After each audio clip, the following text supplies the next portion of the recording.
of birth, male or female, height, address or mailing address, and mailing address, your address and your mailing address, nationality, period of residence if you're not a citizen, marital status, date and place of marriage, and date of divorce if applicable. All of those things are what we're requiring of the citizens. May I hasten to add that when I did the research, we are providing all of that already. So this is nothing new.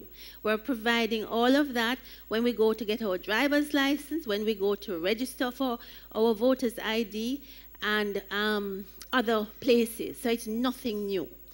Now, the two last points down there, the email address and telephone, are voluntary. The law does not say you have to. Obviously, we're going to encourage people because that's the easiest way for the authority to get in touch with you if we need to. However, that is voluntary, failing which we will just have to mail through the post office if we need to get in touch with you, if you choose not to share with us your email address or your telephone number. Now, biometric, that is where all of the discussion has been. And the biometric information, this is mandatory, meaning it's required, again, in the 3rd schedule of the law. And the things that we're asking for are facial image. Again, you do a facial image if you get your passport, if you get your driver's license, if you get your voter's ID. So nothing new there. Fingerprints. Right now we give fingerprints for our voter's ID. This is required. However, I want to stress, you will notice if a person cannot provide fingerprints, then an iris scan is done. It will not be both. So it's only one biometric. We anticipate that most of us in the population will give fingerprints. However, there are some persons, based on what they do for their living, if they work with a lot of chemicals, it's difficult to take their fingerprints. Then we have an option to take the iris scan in a case like that. Nothing else. Okay? We also will take the color of one's eyes, which we do now for the passport, and a manual signature for those persons over 18. So I want to stress that, again, it's nothing new here, with the exception of biometrics, which is all of this is biometric, with the exception of the fingerprints, but currently we're also doing that for the voter's ID. Okay? Now, the voluntary information, and this is where some confusion arose, because some persons are saying that we're going to ask for your blood type. No, this not for identity. This is a voluntary information that we're asking. So when you come in to enroll, this information will be required of you on a voluntary basis, which means you don't have to complete it. And the voluntary information is your blood type, employment status, your race, religion, education, profession, occupation. Why do we want that? Well, before I even tell you why, let me explain. This information is called unidentifiable information. It's for statistical purposes only. This will not be going into the identity database. This is going into a separate database for statistics only, which means that it is accumulated, it's aggregate. So when I go to register and I voluntarily give this information, it's not going to be connected to my name. So there's no data that is going to have within the database my name and my blood type, or my name and my religion. This is voluntary. Why did we do this? Because what we're hoping is in the medium and long term is that with statistical information gathering about our population, we will have statistics to help us to plan better in Jamaica, to know where we need to spend money, what is the differences between all of us on the island, and make better planning decisions. So this is for starting the Statistical Institute, as well as PIOJ, the Planning Institute. Okay? And what we hope is that in the medium and long term, if we are collecting this data this way, we will not need to spend the amount of money we now spend on censuses. Okay? So it's a long, medium and long-term view for this. And I want to stress this. This is voluntary, unidentifiable information. Now, what NIDS will not collect? And I repeat, not collect. We are not going to ask for anybody's DNA. It was never contemplated, it has never been discussed, it has never been in any policy document or bill. Okay? We're not asking anybody for their political affiliation. We're not asking anybody about their sexual orientation. We're not asking you for your financial information, your bank and so on. We don't business, we don't want it, it has never been contemplated. So when people tell you that, that is not correct. Citizens' criminal record, people are concerned about that. They're asking if the database, for example, if I were arrested in my past and had some criminal, I had a criminal record, no, it will not be in the database. This is a national identification system. It's to identify people to make sure I'm who I say I am. So all of that is not there. You will not need it to buy bread, okay? And let me just explain. It's an ID. So for example, if you go to the store to buy grocery, including bread, and you're going to spend your money cash, then right now nobody asks you for an ID because you're paying with cash. However, if you go to the store to use your credit card, then they usually ask you for an ID. So nothing is going to change. In that scenario, they're going to just ask for an ID, and what you would do is show them your national identification card. So I want to make it clear that nothing is going to change once this comes into being. The other thing I want to point out is that it is not going to be used by the government to take away anybody's land, animals, house, whatever. That is also being said. That is not true. Okay? I should mention too, we're not going to be taking any scan of anybody's body parts. There's a particular thing going around that we're going to scan some very sensitive areas of person's body. Let me just put it that way. We're not going to do that. Have no interest in doing that. Never contemplated doing that. Okay, why do we need biometrics? Right now, you have in your bags, as I said, as females' bags, as men wallets, you have some IDs in there. And the problem is, my driver's license has my photograph and my name and my address and so on. But it can be stolen and used and forged, okay? I mean, somebody fraudulent can use it. Right now, for my banking arrangement, if I go to the ATM, I'm using a PIN number that I know, and they warn us not to share it with anybody. But guess what? If I'm at the ATM, somebody with a high-powered camera or whatever could steal it from me. Those things can be stolen. The card can be stolen, the PIN number. You know, they tend to ask us some secret questions when you call the bank, and they'll ask you, one of the famous ones is, what is your mother's maiden name? I often wonder, by the time you tell everybody, I think everybody knows it, but anyway, but that's the secret question. The point that I'm making is, with the fingerprint or the iris scan, because remember I said to you it's not both, what we're doing is making the national identification system more secure.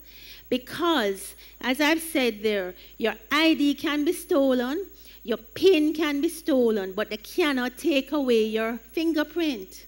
This is yours, it's a part of you. And what it is doing, this national ID, is going to make our identification more secure for all of us. And that is why the biometric has been added. This is nothing new. Over 100 countries in the world have a national ID, and all have the biometric connected. Now, these are the sections of the law that nobody is talking about, and I want to share this with you. because these sections of the law actually have empowered us far more than we have ever been empowered in our entire 5 years of independence and more. Why do I say that? Right now, the government has a database with all of our information in various databases. If you have a driver's license, a passport, voter's ID, NIS, if you're doing business with NHT, all of these databases exist. However, what NIDS, the NERA Act has done is said to us as citizens. 19.4 says, the authority has a duty to advise the citizen of any actions taken to correct or update the information. So they can't just go and do things without your knowledge. They have to tell you by law.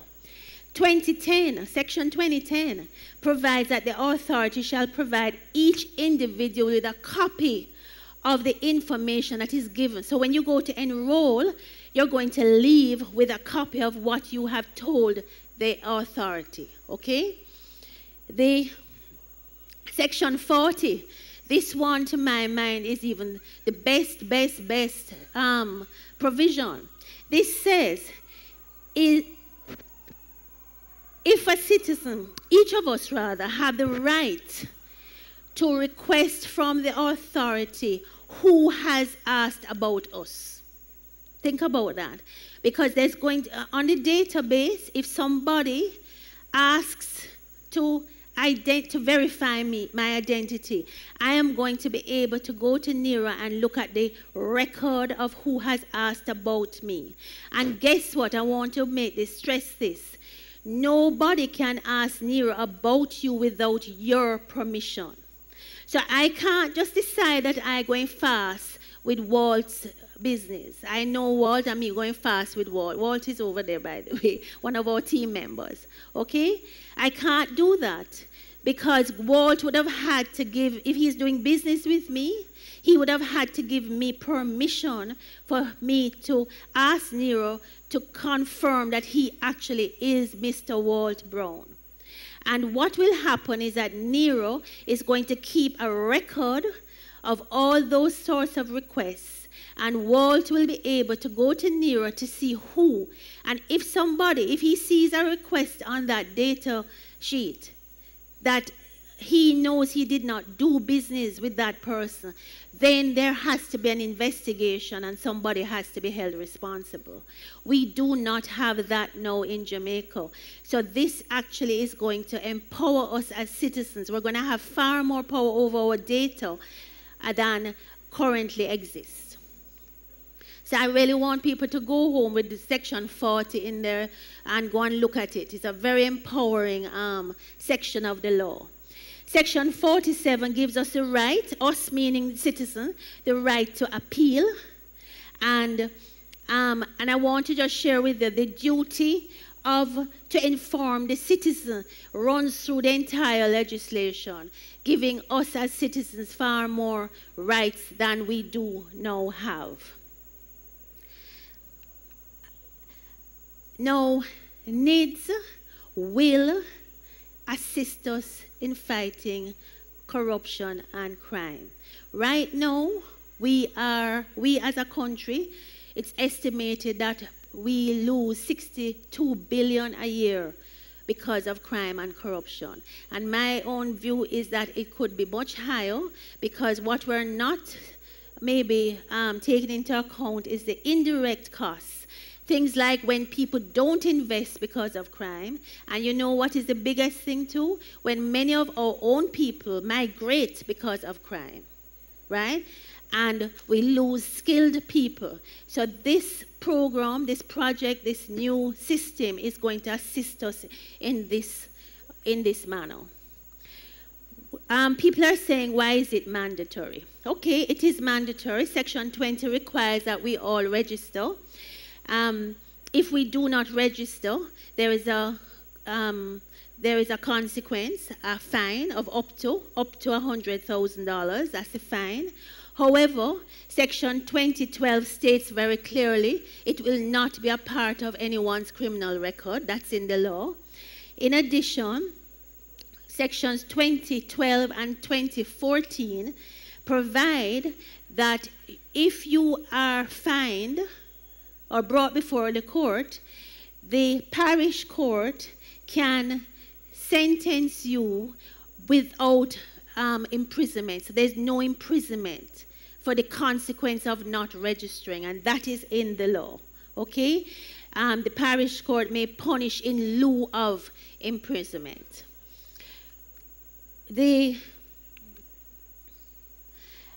Now, I want to share with you that the section with the consequence of not registering will not be enforced until about 3 years after our first enrollment. And let me tell you why. This is a process, it's not an event. We cannot enroll 3 million people in one day. So it's going to take some time. And we recognize that we're not going to hold people and be unfair to persons. So people will have an opportunity to enroll, and the government will not enforce that section with the fine until the GOJ is satisfied that citizens have had the opportunity to enroll. So we anticipate about 3 years from the first day of enrollment.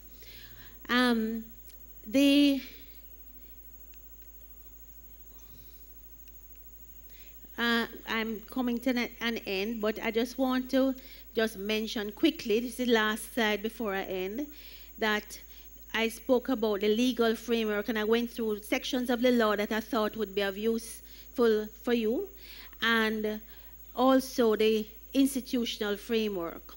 What we have done with the National Identification System, and by the way, this is nothing new, this is what most countries do. They marry identity management with civil registration. And RGD, remember I'd recognized Mrs. Goss from RGD. RGD is going to be the entity transformed into the new authority called the National Identification and Registration Authority. It's going to be modernized, and so we'll have civil registration and identity management in the same.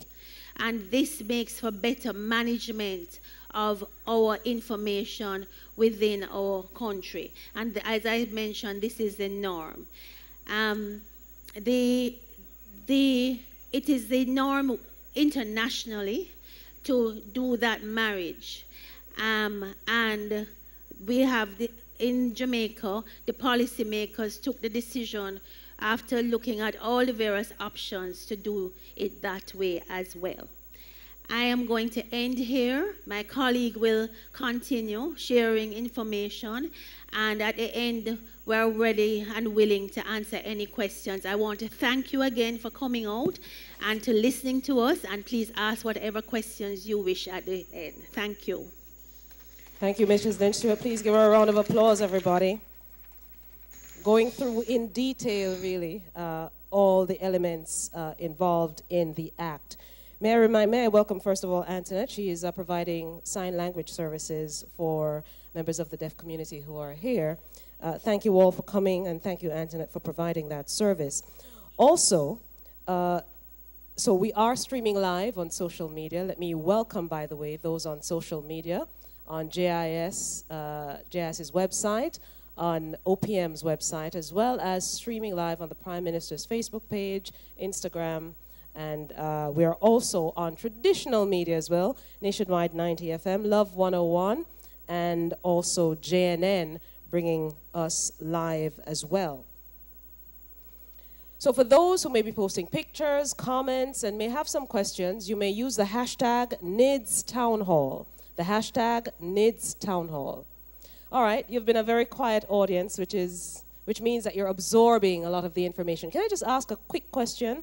How many persons here have read or seen the NIDS bill or NIDS Act now? How many people here? Hands way up, way up. Good. And how many people have not? Okay. So we're all here to learn and understand. Fantastic. Can I remind you then that the legislation is actually posted on the website. NIDSFacts.com. That's NIDSFACTS.com. All right, so you can also take a look at it for yourselves and read it as well. All right, so Mrs. Lynch Stewart, with over 15 years experience in government and certainly 2 years working on the NIDS project, just gave you her presentation on the facts and myths really out there about NIDS. I'd like to present to you a young man who is the project director for the National Identification System. He really is an IT expert, and he has been working in government for the past 15 years. Ladies and gentlemen, to talk about the implementation process, integration services, and importantly, security of NIDS, please put your hands together for Mr. Warren Vernon. Good evening, everyone, and thanks for coming. Thanks for the opportunity to share with you our plans for the implementation of a national identification system and the integration of services. I'm just waiting on my presentation to come up on the screen. But to begin, even without my presentation, what is the vision? What is the vision behind this national identification system? And the vision behind the national identification system is really to facilitate, digital services, to facilitate the integration of services across government, and also to allow the public service to work better for you, to provide a unified system for all of government and the market.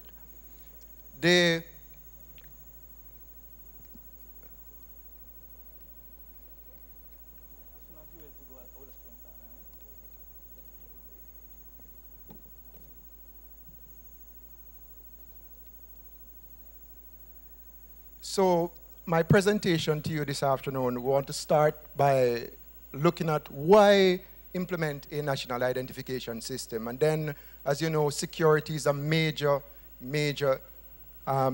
discussion topic for the past couple of weeks. We're going to have a conversation about how we intend to protect the national identification system and your data. We will also talk a little about the national cybersecurity strategy, and then we will move quickly into the different services integration. And then we look at the priorities for the implementation of the project.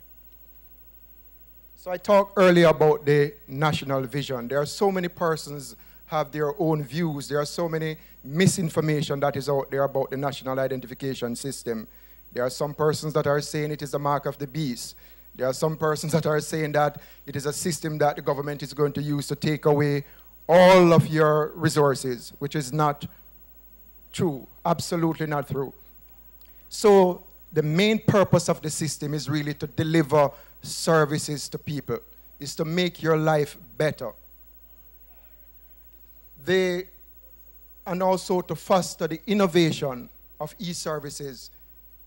Globally, there are so many opportunities. There are so many countries around the world where e-services, digital services, contribute in excess of 5% to GDP, annual GDP. And this is actually growing at a rate of approximately 20% annually. So there are so many opportunities in that for us. So why the national identification system? We talk about the first important point that we need to talk about, and this is, Mrs. Lynn Stewart would have mentioned this in clause 40. It is to bring forward transparency. It is to give the people of Jamaica access and control over your data. Presently, the government is using your data, private sector is using your data, but you don't know what they are doing with your data. You have no clue what they are doing with your data.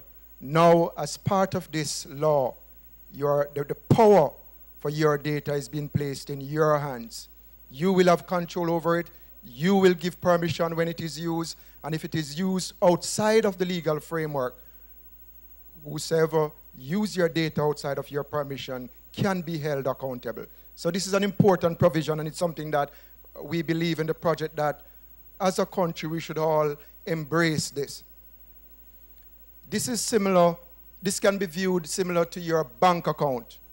when you go into the bank and you update your bank book and you see all of those transactions, if you see a deduction that you're not aware of, I'm sure you're going to question it. So it's the same approach. You will be able to, okay, thank you. So you will be able to get compensation for that. Also, this unified ID that we talk about, what is this unified ID? One ID that will provide you with access to all services, all of government services. Presently, we have so many IDs. The government of Jamaica has a huge portfolio of IDs. When you want to do business, you have to show so many IDs, and there are so many persons in the country without IDs. All we are simply saying is that give you a unified ID, a single ID that will give you access to a number of services. And in the digital world, because this is an EID, the ID will also be equipped with what you call a digital certificate for you to be able to authenticate and do business online. This ID and this system overall will also help with the reduction of crime. If you are able to participate in society in an invisible way, then there are so many opportunities for fraud. Right now in this country, believe it or not, there are persons with multiple passports. There are persons with multiple IDs, but often we don't talk about it. The biggest threat to privacy, is not giving access to somebody who is authorized to view the data and offer you services. The biggest threats to privacy is really identity theft and unauthorized access to data. And when you look at our country now, while we have the Cybercrime Act and while we have the Electronic Transaction Act, there is no overall framework or a solution or a system that will help to protect our identity. And this is an important item, an important issue that must be addressed not by private sector, but by the government with participation and collaboration with the people, with the private sector, and so on in order to deliver services. So the question is, how do we deliver services to people? How do we deliver services to the country when we are looking at people, processes, and technology? How do we allow people, processes, and technology to work together to deliver quality services to the country while maintaining transparency, while maintaining the confidentiality of your information, and while maintaining the integrity to make sure that whatever data is in the system is in fact correct, and to make sure that the services are always available for the people? I am going to present 3 steps that we are considering, 3 steps that we are going to be using to protect your data. And the first step in all of this is to make sure that we have visibility and transparency. And this is in the law in Clause 40. This is the first time, we have never had this before, where if somebody accesses your data, if they use it, you will see those logs. And you can question those logs, and you can report it, and actions will be taken. So what you're having now in this solution is that the entire nation will be watching the government. The next step is that consent for the use of your personal data must be given, and parental consent must be given for minor. Data breaches must be reported, and for the Data Protection Act that is coming, there are some tough measures inside there if there is a breach. Data processors will be held accountable. So what we will have is what we call accredited organizations. So companies that are interested in processing large volume of data will have to be accredited, which means that they must pass through, they must meet a set of criteria before they are authorized to use the system. Privacy is by design in the entire system when we look at security. So privacy is by default. The entire design of the system, all of the processes built into those processes are controls to ensure that we have privacy all the way. Proactive measures. And proactive measures in this sense is that what we will do is that we will ensure that, one, if there is unauthorized access, it is logged.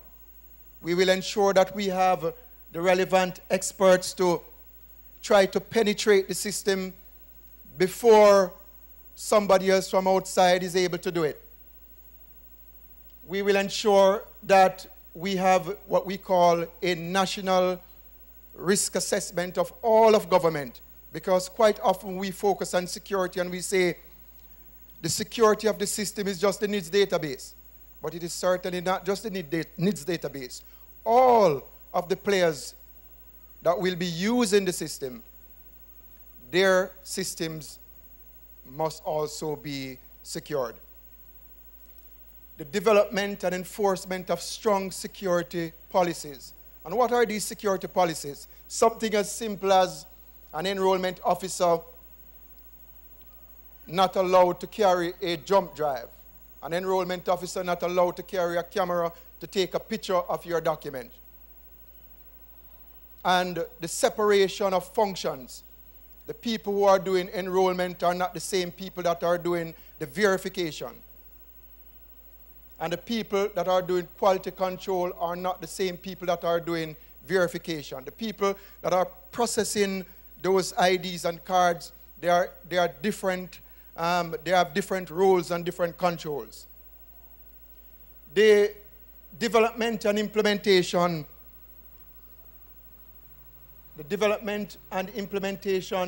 of a strategy to sustain the overall system. So you're talking about governance. All of this will be supported by the implementation of the NIDS. The development of strategies to respond to IT risk before they are realized. And most importantly, a lot of us don't know, but in this country we have a number of experts. We have a number of IT and cybersecurity experts.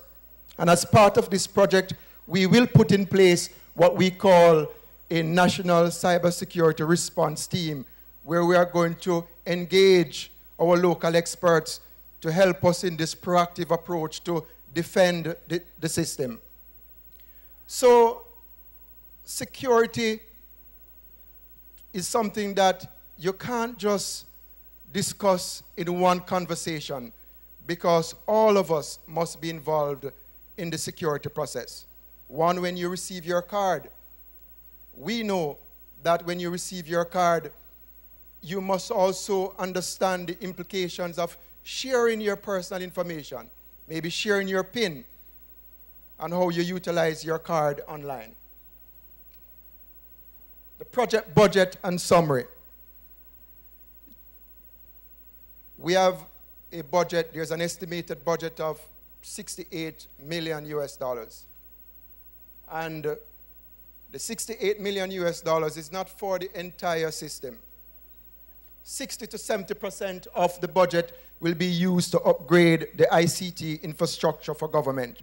And we talk about the security, this risk assessment, where, believe it or not, there are a lot of improvements that are required for all of government systems.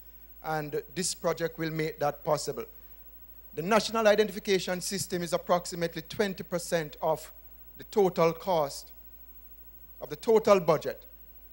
and the adoption of services. And the adoption of service really is when you move into all of government to ensure that the processes are updated, the systems are updated, so that when the first card is issued, you are able to go to any government office and use the card to conduct business.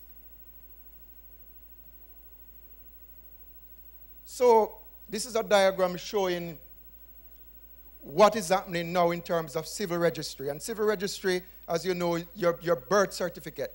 So all of your civil registry information will now be tied to what we call your identification information. So the civil registry information as it is now for identification purposes is really based on what a person has. Your name, your date of birth, your place of birth. And also, what we're doing now is joining what a person has with who a person is, which is your biometric information to create this national identification system. With this national identification system, there are so many e-services that will become available. All of these services will not become available on day one, but over time, there are a number of electronic services that will become available. Take, for example, when you go to the tax office now to maybe register a motor vehicle. What is happening now is that you walk what we call in line to do this. And the reason for this mainly is because they need to verify who you are. But with a national identification number and card, because of what is done to create this system and the verification processes, and because we know who you are behind a computer screen, you are able to log in and authenticate and complete the entire process. When you look also in terms of e-services for education, having a national student management system, a student information system where you manage all of the activities for education. Therefore, you have a parent, you're at work, but you can also participate in your child's education because guess what? You can log in and you can see whether or not the child is in class. You can see the assignment, you can see the grades, you can see all of the disciplinary issues and participate in the process.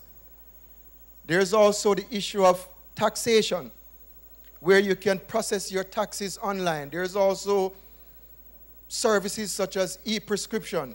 You go to the doctor, and because of these services, you can get an e-prescription. There's also the digitization of all of government. All of those will be made possible because of the ability to authenticate behind, to log in, to access the services behind a computer screen based on who you are. So, what are the priorities of the national identification system moving forward? One, we are in the process of building a civil and identification database. We are approximately 90% complete in terms of defining all of the features and the requirements in order to deliver the system. We are also in the process of developing what we call the cybersecurity strategy to deal with all of the threats and the risk related to the system. We are also in the process of developing a plan to what we call generate awareness. Because, believe it or not, the way how we use technology now, it is very clear that there are so many persons that are not aware of the various threats and risks that are out there. One, we have smartphones.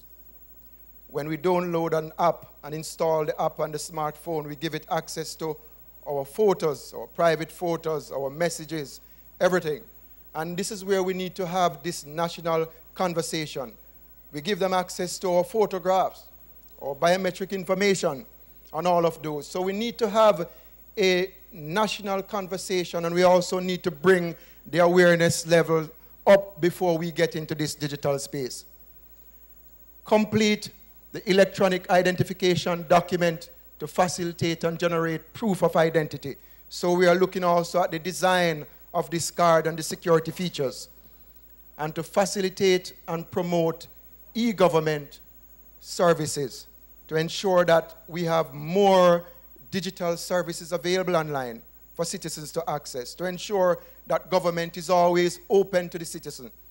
Presently, what we have is that government offices are open between 8 o'clock and 5 p.m., 8 a.m. and 5 p.m. But with digital services, government offices and services digitally, in a digital space, will be open 24 hours daily. So those are some important activities for us to complete. Thank you very much. All right, thank you so much, Mr. Warren Vernon, the NIDS Project Director, going through specifically about the security aspects that many people have concerns about and some others. I like what I see in the audience. People are actually taking notes, making sure that they fully understand what's going on here. Can I see a show of hands, those who have learned something that they didn't know before? Show of hands, hi, hi. Good. Those who are a little bit more comfortable, show of hands. All right, good. Well, you get to ask, for those who are not yet, you'll get a chance to ask questions shortly. May I invite, and I see so many people on the periphery standing. We are inviting you in. We are having this discussion, this dialogue, so you can fully understand what is happening. So for those on the outside, may I ask you to please come in, join us in this dialogue so that we can hear your views. For those at the back who want to come up, sure, come up. And I see a lady moving up. That's right, because you want to hear more of what's happening. Thank you so much. All right, our penultimate presenter. And before I present the presenter, may I ask you to give a warm welcome to the State Minister in the Ministry of Youth, well, let me just say it right, Education, Youth and Information, the State Minister, the Honorable Floyd Green, here with us this evening.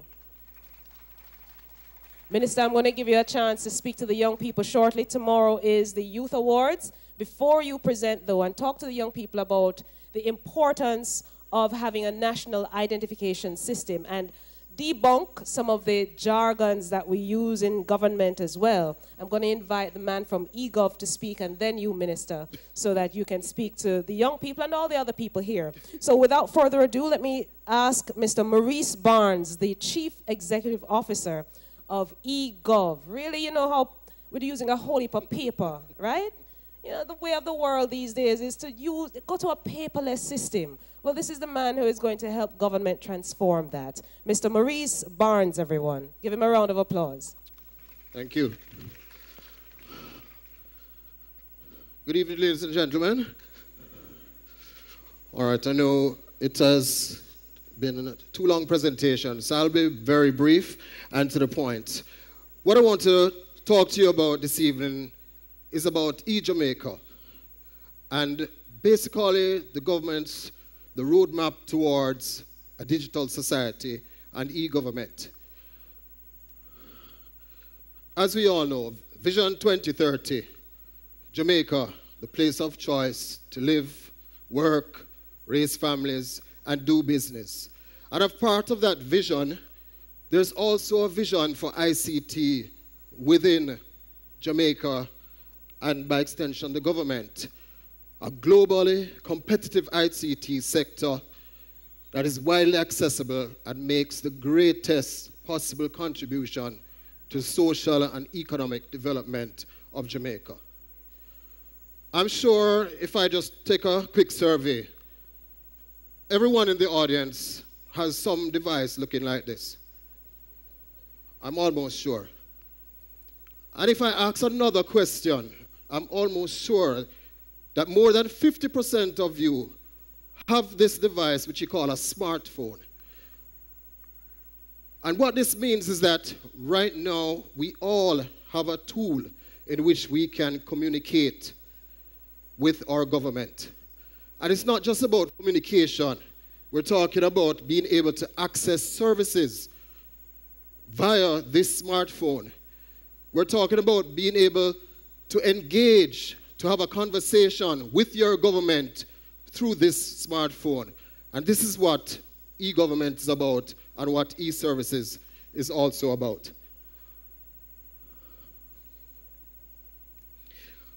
just quickly, there are some what we call components of what e-Jamaica is going to be. What is this thing about e-government? Okay, so just a step back. There's something we call foundation. For every project or everything that we're going to build, we have to start with a foundation. And one of the foundational components of any sort of digital society is to have what we call some form of an ICT authority, which will provide governance for ICT and ICT-related initiatives. So for governance, funding, change management, today, right now, in Jamaica, we have two such entities which form what we call authority or governance as far as ICT is concerned. eGov Jamaica Limited and the CIO's office, or the Office of the CIO. With these two entities, the Office of the CIO, which is mainly responsible for policies and setting policies and standards, eGov Jamaica is what we call the ICT implementation arm, and also the administrators of the technology that is used throughout government, for government, and also for all of us as citizens of this country. Eventually, one day, these two entities will merge. So we have one central authority which will be responsible for ICT policies and also the delivery of services for the citizens. Taking it a step further and also bringing us back to why we are here having this conversation. In order for us to implement any sort of system with any ICT component, we have to have a way of linking these systems. As it is right now, the government, we are embarking on a project which we are dubbing GovNet for now, which is really a wide area network which is slated to link up all the government offices on a high-speed, safe, reliable network. And this is important. When the national identity system is implemented, we can't have people going into, too often you'll go into maybe a tax office or any government institution and persons complain about how it is slow, the system is down, etc. We will not be able to tolerate that when we introduce this new national ID. So we have to ensure that the systems are in place in order to provide the best possible service to you as possible. When you go online, we don't have to be complaining about this page takes too long, or you have to wait, or the page is not available. So as part of this NIDS project, we're ensuring that we put in the proper infrastructure and foundation in order to have a successful rollout. We talk about security, storage. Are we going to be combining all the data from government and putting it in a central database? That is not the case. And as part of the NIDS project, and as part of our mandate in terms of protection of data, we are going to ensure that whatever is required is put in place to ensure that our data is protected and our data is secure. We have to make that investment now because this is actually a foundation for eJamaica for tomorrow. Just to add to that, gov.jm is a portal. So having put all of these systems in place, we want to give the citizens one entry point to access government. And that's gov.jm. And it's going to be very important to have an electronic ID so the government can know when you access these services, who it is that is accessing these services. With all the other presentations that were done, discussions were around why it is that we need an ID. How is this ID different? Why not use the TRN? The TRN was never meant to be an ID. The TRN is what it means, a tax registration number. It's really that number that you'd use to interact with the tax authorities. But it's not really an ID. It is similar, TRN is similar to like a bank account number. right, which the account number itself is not an ID. So we now need to move where we can get a true ID, a true, secure, and verifiable ID. Once we have that in place, then we can now access a myriad of different services. So the NIDS system is going to form a fundamental component in terms of how it is the government will be able to deliver services across government and also to all of us as citizens of Jamaica. And Warren would have spoken about some of these, e-taxes, e-trades. When the government is able to identify you and truly verify you, every time that we go to do business with another agency, we won't have to keep filling out the same forms over and over again, giving the same information over and over again. There will be one place, one source of truth, and that will be within the national ID system. So, as I said before, the work that's going to be done as part of this NIDS project is not just about the one-room house, which is NIDS.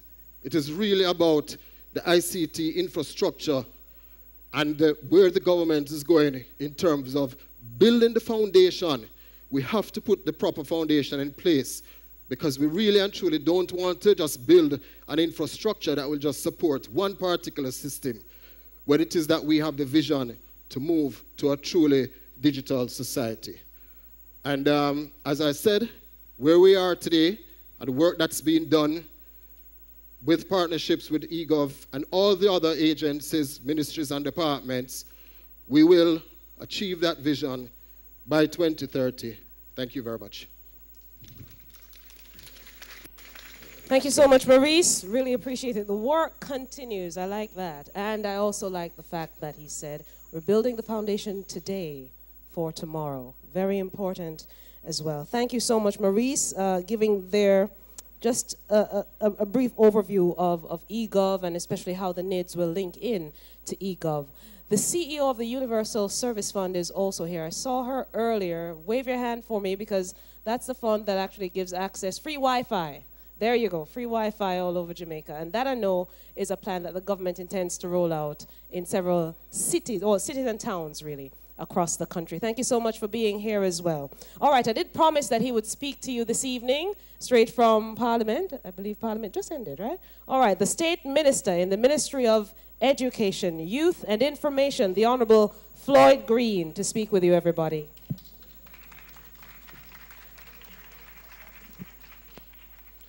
Good evening, everybody. How are you doing? All right, don't worry. Normally when people see politicians come to speak, they think it's going to be some long conversation. No, really, that's not my purpose here tonight at all. And I think it was very, very important, one, for us to have this sort of dialogue, for us to have this interaction, but more importantly, for you to hear from the technical people. Because sometimes we get lost in the conversation and not realize that there is a technical team behind this and that the government never really pulled this out of a hat and just decided one day that this is a great idea and we're just going to run with it without consultation, without really having staff who would have really gone through and done the background work to make this possible. So really, I want you to spend as much time asking the technical team a number of the questions that you may have, because a number of them have been working on this even before our time, before we became government. And as such, they have an extensive breadth of knowledge regarding the national identification system. So I have just come to share quite briefly from a real policy perspective. And I'll give you a little background. I have not been associated with politics for a very long time. I've not been associated with government for a very long time.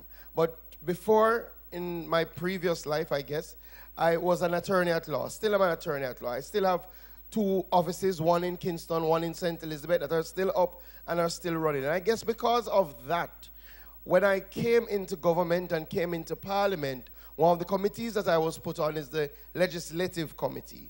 And that committee is the committee that normally goes through the vetting of our laws. When an idea goes to the Chief Parliamentary Council and they do a draft, then it comes to the Legislative Committee, which is chaired by the Minister of Justice. And as such, with most laws, I have a fair idea of the background and of what it is trying to achieve and why we're going this route. And I guess that is why I'm here. Yes? So I did spend a fair amount of time with the NIDS bill. And the NIDS bill was one of those bills that we did take a dedicated approach towards. It was something that the Prime Minister was very passionate about, and to see how we could bring something that we've been discussing for a very long time, how we could bring that to fruition in a way that would benefit the people. And in fact, we had a weekend retreat where all we did was to focus on the NIDS bill and to look at the issues from the draft and really to look at how could we ensure that we were achieving our objectives of creating a real digital society while protecting the interests of our citizens. So I guess one of the first things I wanted to recognize, and sometimes it's hard for it to be recognized because of the field that we are in, which is politics, and because of the way people associate politicians and the way we have practiced politics over the years. So the basic thing is that the NIDS bill and concept comes from a good place. It doesn't come from a bad place. It doesn't come from a place where an unattached politician is trying to take something away from you, trying to take away your rights, trying to make you suffer, as politicians may have done in the past. Or the politician is just looking for a way to waste money, bringing something that is unnecessary. That is not the place that this bill has started from. This bill has started from a conversation that started a long time ago, a conversation that is very, very basic, that if you have a household and you want to plan and provide for that household, then you have to know the members of that household. So from a very basic position as your home, you can't provide for your home if you don't know who in it. And what we've been doing time after time, year after year, is planning, trying to provide for the citizens of Jamaica, and not really having a grasp on who, how much we're providing for. And that has been an issue. And we saw that issue in a very real way in the Ministry of Education. Between 2007 and 2011, when our Prime Minister was Minister of Education, one of the things that he set about to do was, for the first time, introduce a national school registration system that everybody who was going to school, public school, would have an ID. And one of the things that we recognized in our planning process was that year after year we were ordering the same amount of books for the schools, not really looking at the fluctuation in the numbers in the school because we had no way of keeping track. And when we finally introduced an ID system and started to keep track, we recognized that we were wasting $500 million per year on the purchase of books. You had people who just had books in storerooms, not doing anything, because they know every year the ministry is going to send the same amount of books. So that allowed us to change that system wholeheartedly, wholesalely.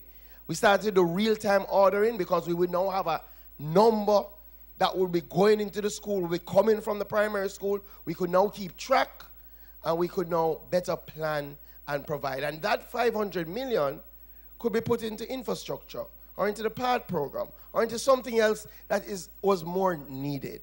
So it doesn't come from a bad place. One, we did take some time after we went through the bill to bring in a number of players to say to them, what do you think about this? You know, a number of people have been very active. I think one of the things that I've found in almost all the debate is people recognize the need for a national ID. So there was some degree of agreement. In fact, there was a lot of degree of agreement between political parties because it's a program that has been carried from one party to the other, with one party taking it up and saying, let's get this done, the other party saying, let's get this done, and it moved through both parties with agreement that there is a need. But we understood that, you know, the problems oftentimes is in the detail. So we brought in some civil society. We met with JFJ, a number of entities. In fact, one of the good things with this bill that a lot of people don't know are that young people were directly involved. One, in the legislative committee that I speak about, we had 2 youth representatives because the government now has youth advisors. We have 16 youth advisors, all under the age of 29, who advise on policy. And in relation to NIDS, they played a critical part before the bill was brought into law. And they also did a very interesting thing, was to call more young people together to get their feedback in relation to what they want to see for NIDS. So another thing which goes into the first thing, that it doesn't come from a bad place, is that some of the things that are being said are just not true. They're just not true. There's no chip that is going to go in your hand, right? We're not, there's no mark of the beast, right? I am a man from country. I come from St. Elizabeth, very proud, right? When we started this, those are not our considerations, right? That is not the motive behind this. There is no rectum scan that is going around on voice note. Absolutely not. You know, I know it's hard to think that, you know, some politicians actually mean well, and we actually look at these things, but there's no way I would sit down and agree to a bill that would be calling for a rectum scan, no such thing, right? And there's a lie that we're going to go around and flash everybody's eyes. That's not true. There's a lie that everybody going to have to give them footprint. That's not true, right? One of the good things that consultation does do is that it helps us to look at other aspects. So the bill, as you would have heard, does have fingerprints. And the fingerprint, as you would have heard from the technical people, is very important as a security measure to protect your information and also as an identifier. But when we went to the Council for the Disabled, and we met with them, and they said, so what happens if a man don't have a hand? Let us say somebody doesn't have fingers. How will you treat with that? And, you know, we had to give it some thought, and we had to go back to the technical people and say, you know, this is a good point. So how will you treat with that? All right, there are other identifiers. The man don't have a hand, does he have foot? Right? Because you can use the footprint as you can use the fingerprint. All right, let's say no hands, no feet. We can use the retina, because, again, that's an identifier. But it's not for everybody. It's not for the vast majority of people.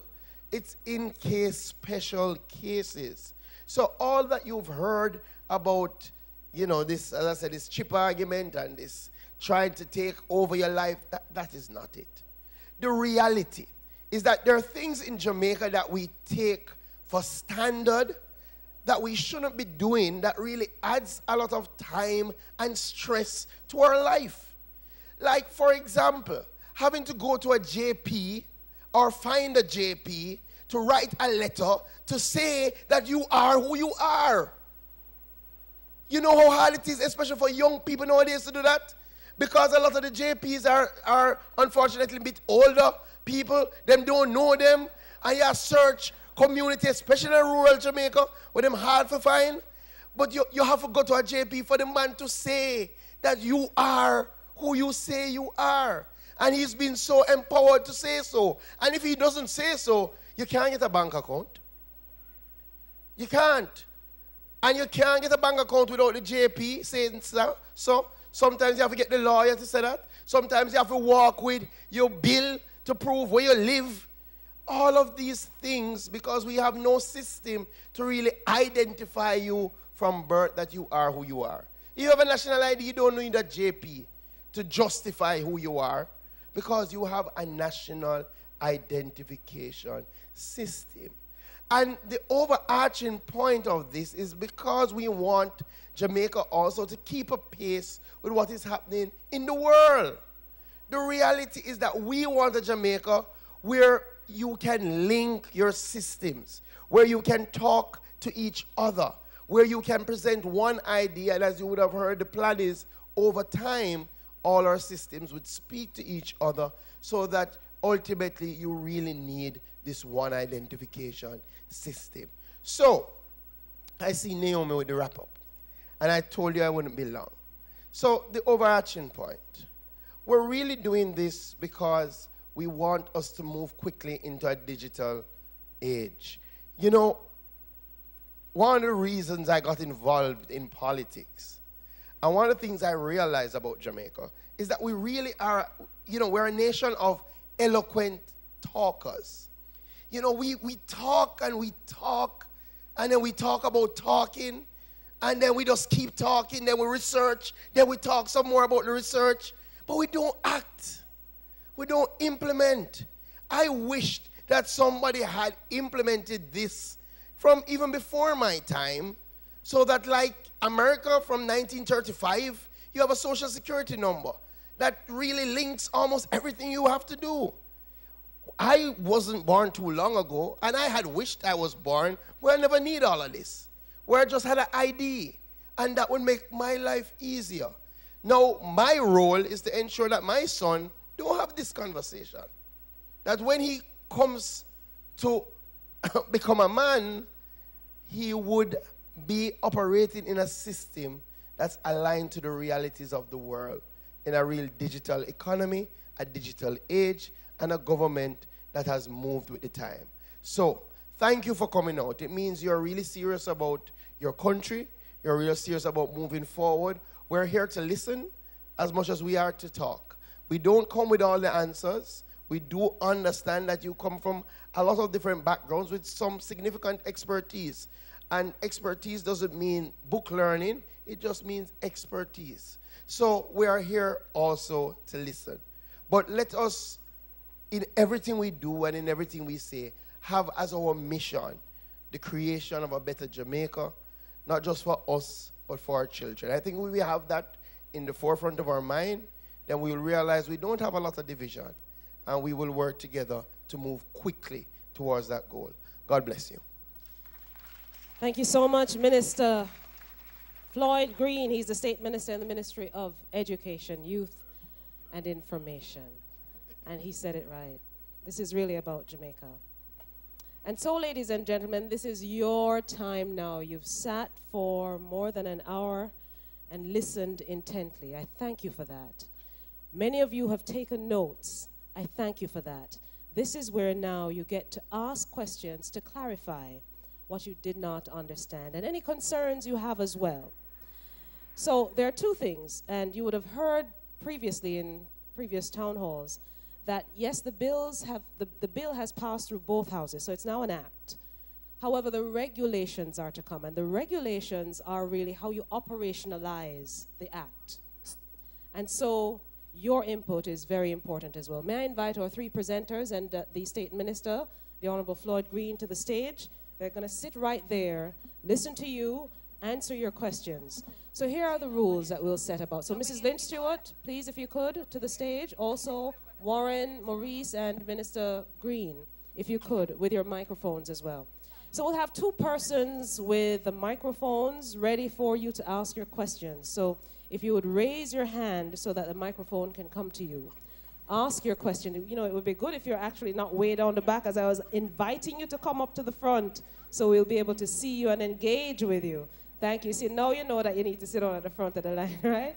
Okay, wonderful.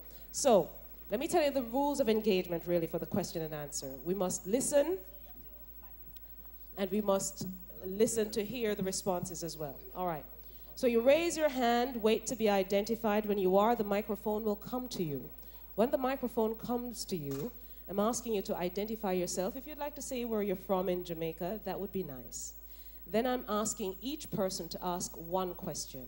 One question only, please. And that is because so many of us have questions. So you really won't be wanting to ask 10 questions or making a 10-minute comment, all right? So one question real succinctly so we can have the responses. All right, so the two microphones, one to my left, one to my right. Let's start with, let me see the hands. So I have a few hands, all right. Let me identify the man in the front. There must be a reason for him sitting in the front. He wants to know a lot. So Navaski, if you could, the gentleman to the front, please. And before he comes with his question, right here, this gentleman to the front, I'd just like to have Mrs. Stewart, before he asks his question, to just expound on the level of consultation prior to this that has taken place. Okay. This project, I'll remind everybody, this project was in the Ministry of Health from 1995. I think it was before, but the records show 1995. So it went through, and a project team existed. In 2011, the project was transferred from the Ministry of Health to the OPM, and the project team in the OPM has been working on it since that time up to now. I'm going to speak from 2011 because I'm more familiar with the period 2011 to current. And we have had, I think when we looked back at the records, we've had over 200 different organizations and persons consulting with.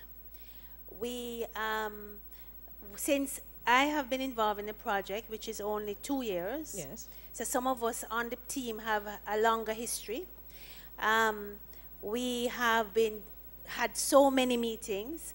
We had a meeting with the civil society groups, with the church, with MDAs, the private sector. I'm sorry, Mrs. Stewart, if you so could. Many. So MDAs and those jargons. Oh, sorry. Could, Ministries, departments, and agencies, yes. the partnership council, the private sector, non-governmental organizations, civil society groups. We met with the opposition. We met with so many. All right. Thank you so much. All right, sir, if you could, your question. Navaski, if you... Yes, sir, you can go ahead. Ask the question. Good afternoon. Good evening, sir. I'm Nathaniel Brown from Windsor Heights. Yes, go ahead. We're hearing you. A person who's made to be dishonest has been honest for over 50-odd years and is in a deplorable condition. We need the help. Minister of Education, I am requesting a blackboard from you, sir, to teach my family, right? Because they are deprived of education. We are from Clarendon, and then I had attained education in my honesty. Being a member of the Methodist Church, I've been to 5 institutions, even classes, including St. George's College Extension and the College of Arts, Science, and Technology. All right, so your question is to get some assistance to the educational... All right, and that's Minister Green is shaking his head. Done. All right, thank you so much. Anyone else? Naomi, just have somebody yes, take his information. Someone will take his information. I'll ask one of the team members. All right, let me have someone on this side. So this is my left, this is my right, the one holding the microphone. So again, someone, the young lady, I would describe her as. Good evening, ma'am. I would like to know how this new ID identification system impacts on people who have dual nationality. Excellent question. Has any thought been given to that? Thank you so much, ma'am. Excellent question. All right, Mrs. Lynch Stewart, Warren? Okay, yes, consideration has been given to that. And in fact, the law says that persons who are citizens or legally resident in Jamaica for more than 6 months. Now, our diaspora, because we do not do anything without considering our diaspora. Because as you know, all of us have so many people.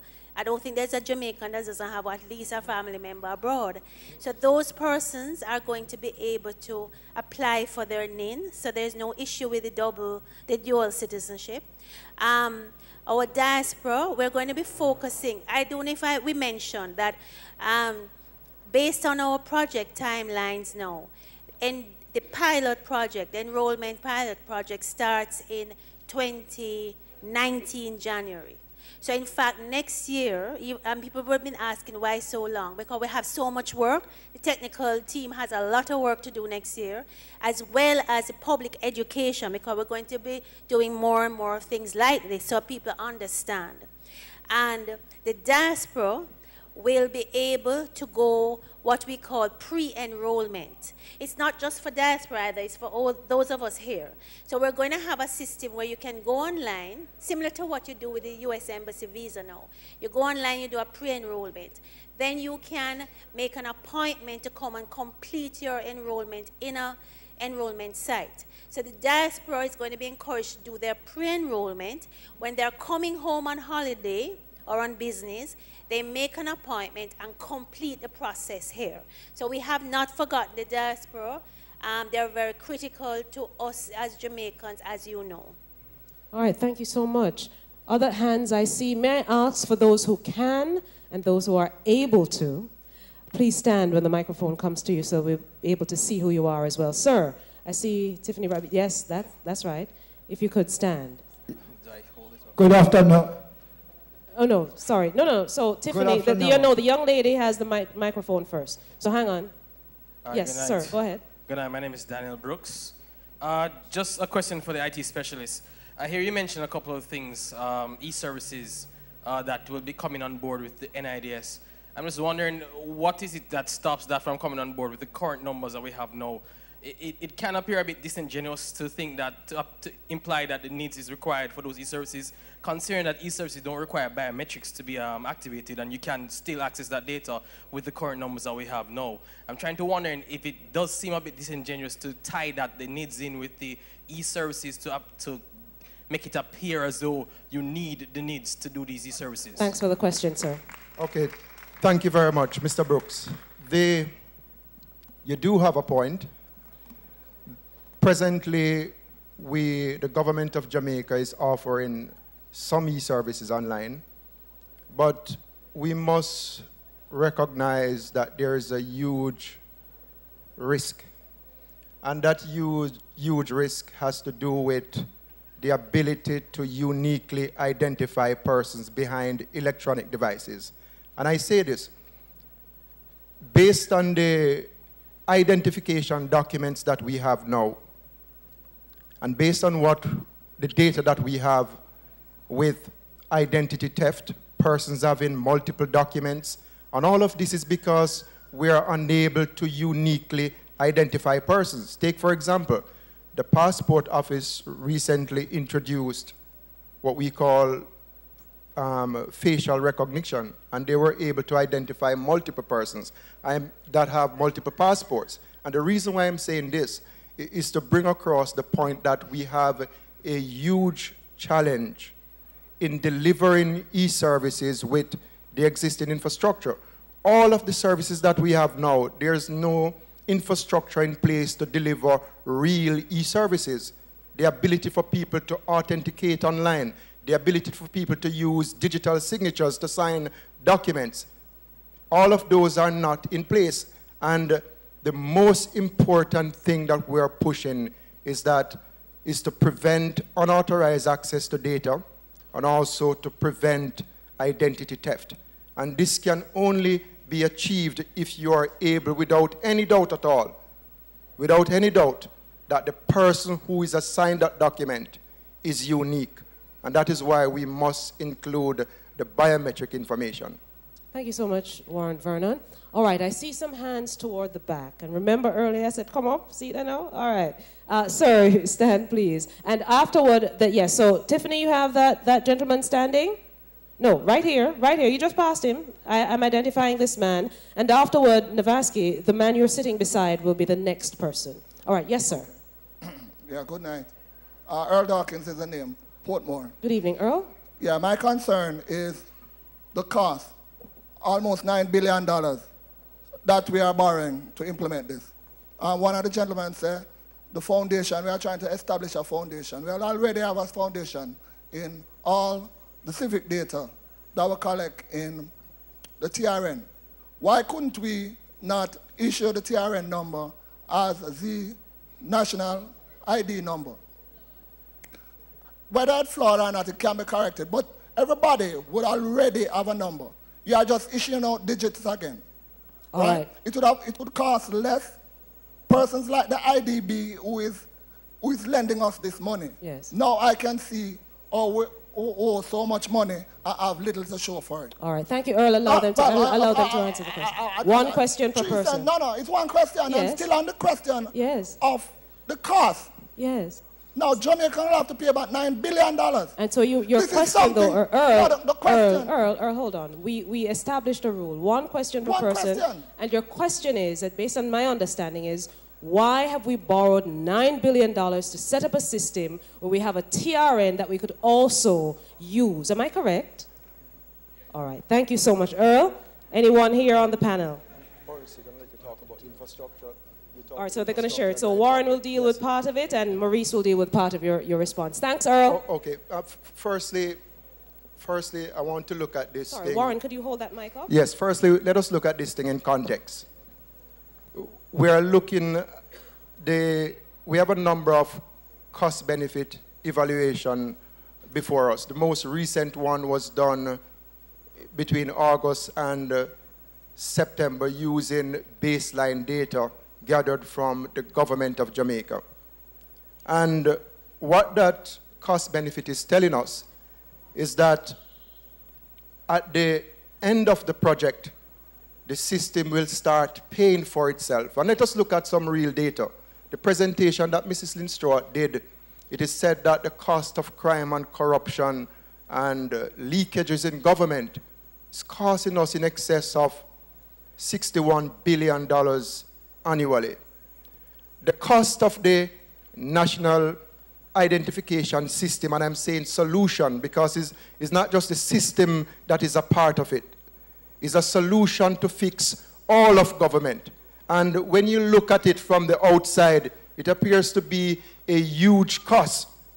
But we must have an appreciation for the infrastructure that we have now. Some of the government infrastructure, believe it or not, we have aged infrastructure. We have infrastructure that require serious revamping in order to face this digital society that we are participating in order to protect the data end to end. So when you look also at the cost benefit, the recurring cost to support the system is somewhere about $2.2 million US annually. But despite that, we are seeing where at the end of the project, and we are talking about over 5 to 6 years, we will start seeing returns in excess of $5 million US for taxpayers. And we are just looking at some of the most basic set of services. Maurice, you want to address the infrastructure? So just to add to what Mr. Vernon is saying is that some of these foundation activities which need to take place, there's been a lot of concern surrounding or questions as to the security of this national ID system. We have to ensure within the government data centers that it's properly equipped for the protection. We're talking about physical security in terms of the space, the security of the databases, putting different access rules and regulation, beefing up the different staff. The NIDS system, while we'll have a centralized database, we're going to have distributed enrollment centers spread out across the entire country. That requires infrastructure work. So it's not even, and each one of these enrollment centers have to be properly secured. Because of the concerns that, I mean, myself as a citizen, I want to ensure that the investment that is being made is going to be put in place to ensure the privacy and the security of these systems. The infrastructure work that will also be done, and some of that work has already started through other initiatives, will also benefit other projects which will come online. The gentleman spoke about we don't need a national ID to deliver these e-services, and he's correct. E-services are actually being delivered now. But how efficiently are these being delivered? And the problem is that we still cannot be 100% sure that the person who is saying, who is doing, accessing these services is actually that person, because we really and truly cannot verify. When we ask about asking persons for multiple IDs now for verification, it is a challenge, and it is also a challenge on the citizen in terms of access. The investment, again, is going to improve efficiency in government. Yes. Right? So it is not just to be seen as just an investment in a NIDS database, but it's also part of our general broad-based ICT transformation across GOJ. And we will see the returns. I'm sure, Warren, what you probably do is we need to probably present to look at what the sort of return on investment is and over what time period. That's a very good suggestion. Yes. Minister Green wanted to get in as well. I just want to say a couple of things.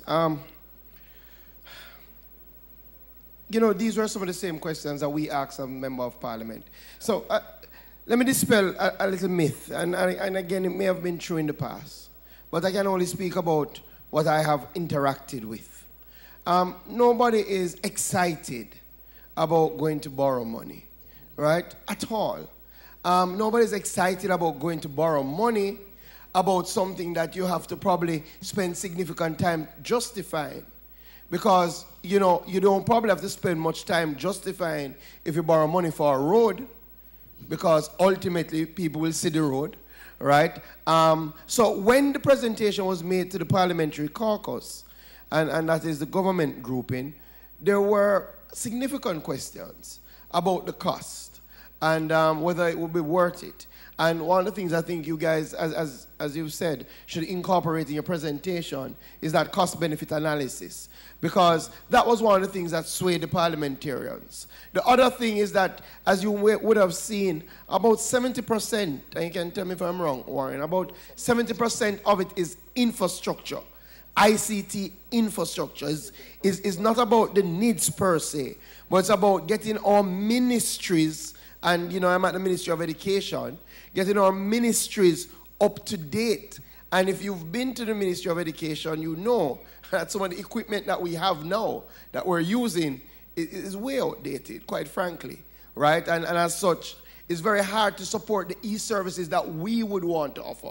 We would have to, and the idea could be, which it was at one point, that individual ministries go ahead and try procure and bring up themselves so they can offer. And that's why you see in government now, some ministries can give you good e-services to some degree. Them have the service base, some just don't have it and can't offer it. And some need it more, right? Like education, we could do so much more if we could deliver among those platforms. So where we were swayed as parliamentarians is one, that the majority of the money will go to infrastructure, things that can be seen, that will stay with us, that will set up, and then it will support the framework. So we did have some of the same concerns that you have, but ultimately, and I go back to the Ministry of Education example, when you look at the cost-benefit analysis of being able to track your people, of being able to cut down on corruption and wastage of people who are getting multiple benefits from different ministries under different programs, because you really can't track them, especially in real time. So by the time you catch up with them, it's too late. Then the savings, and that's what swayed us, the savings would give us a lot more to put into things that we need to do. Thank you so much, Minister. Another question. The man who has been trying for a while. Yes, sir. Good evening. Good evening. I heard that is... I'm sorry, what's your name, sir? Western Cole. Mr. Cole, good evening. I heard that is in 3 years we can get the ID, but I went in October in the office with my one, and they told me 2 years. So I want to know when it going to start. All right, thank you. Well, Mrs. Stewart? I'm not sure which office he went to get an ID, but let me just clarify. We will start the pilot in January 2019. So the pilot is going to be a smaller group, it's not the national rollout, okay? We do that, and then the plan is that by September 2019, we start the national rollout, and we anticipate that within 3 years, we should have enrolled approximately 75% to 80% of the population.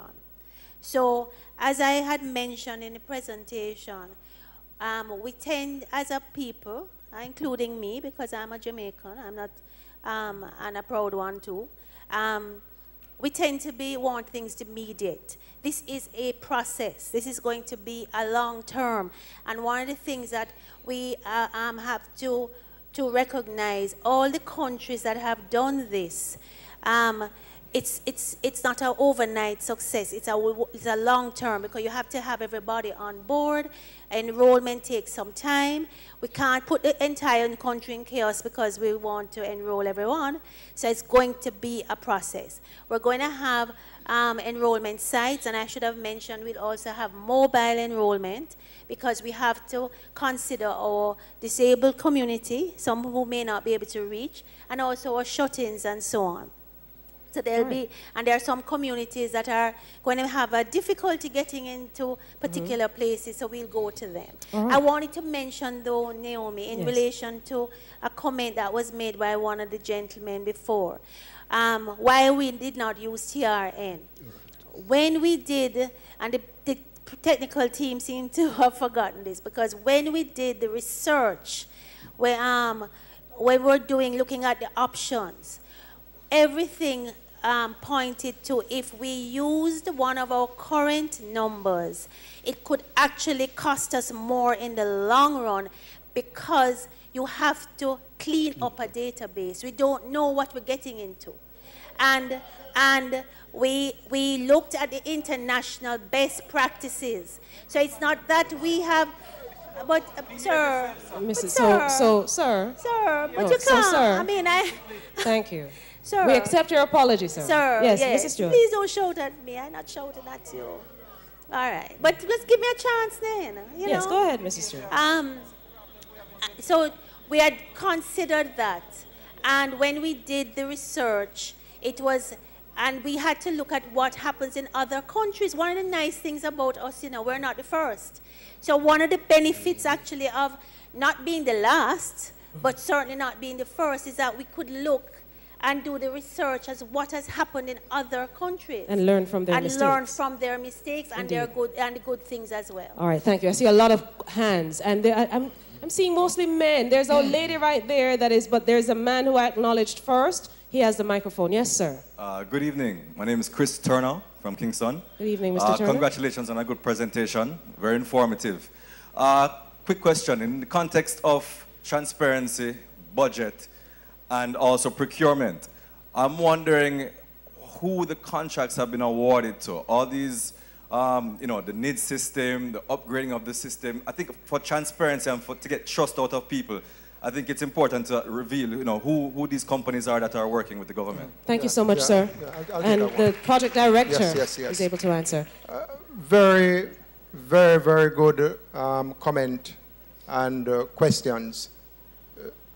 Our policymakers, especially the Prime Minister said to us as technical people, we need to make this project the first open project in Jamaica. And this is the very reason why, when you look at Clause 40, it started with the transparency in terms of how data will be used. Currently, what we are doing is that I mentioned earlier that we're approximately 90% in completing the technical requirements. We have not selected any vendor, no vendor. What we did in April is that we're using what we call a two-stage process. And there's a reason for the two-stage process. It's because we wanted to learn as we go along to make sure we capture all of the features and the requirements that are the things that are required to deliver services to the citizen.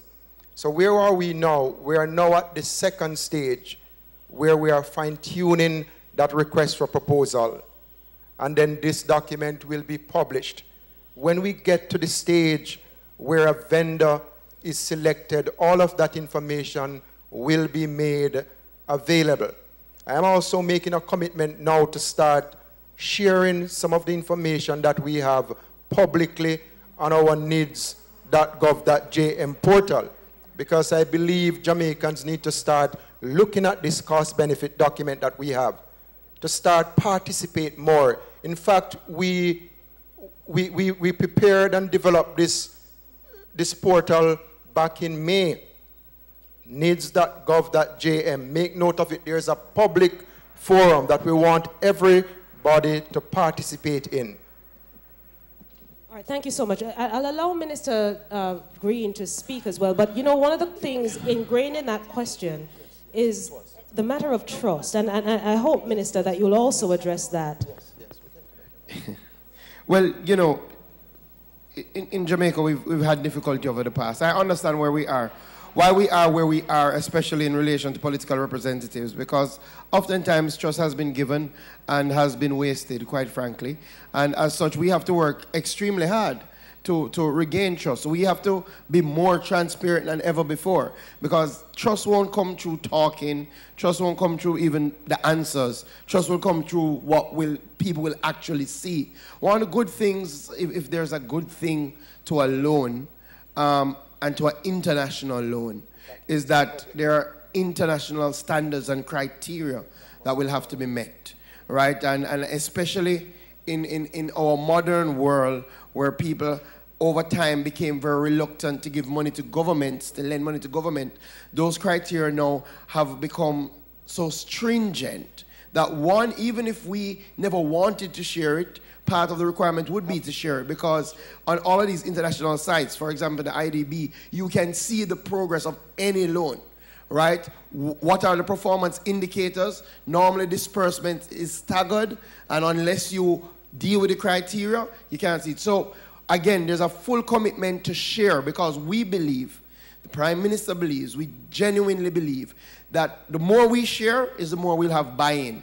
So we really want to share as much information as possible. Thank you so much, Minister. The young lady at the back. And then we'll come to this side, all right? Good evening, panel. Good night, Jamaica. I would just... I'm sorry, your name, ma'am? My name is Giselle Wills. Good evening, Giselle. Hi, evening. I just want to address this NIDS fact brochure that I'm looking at here, and it states no penalty for 3 years.